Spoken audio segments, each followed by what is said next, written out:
অভিজিৎ অভিজিৎ আবারও তো আতঙ্ক তৈরি হলো যে নিত্য প্রয়োজনীয় ওষুধের মধ্যে আরো 196টি ওষুধ পরীক্ষায় ফেল করলো।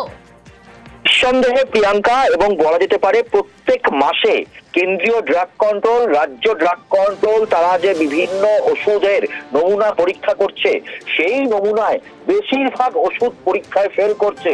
অর্থাৎ কোনো একটা ওষুধের নির্দিষ্ট একটি ব্যাচ নাম্বারের নমুনা তারা সংগ্রহ করে সেটা তারা পরীক্ষা করে তাদের ল্যাবরেটরিতে, এবং দেখা যাচ্ছে যে কেন্দ্রীয় যে ড্রাগ কন্ট্রোল অর্থাৎ central drug standard control authority of India, তারা যখন তারা যে পরীক্ষা করেছিল সেই পরীক্ষা রাজ্যের বিভিন্ন রাজ্যের ড্রাগ কন্ট্রোল ল্যাবরেটরিতে গুলো পরীক্ষা করেছিল এবং তাদের দিল্লির ল্যাবরেটরিতে পরীক্ষা করা হয়েছিল।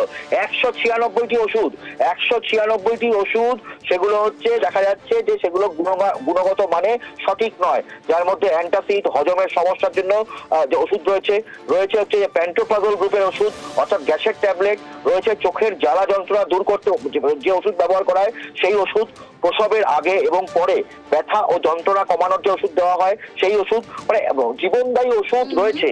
এবং একই সঙ্গে আরো দুটো ওষুধ, সেই ওষুধ দুটো জাল বলে প্রমাণিত হয়েছে, সম্পূর্ণ ভুয়ো বলে প্রমাণিত হয়েছে।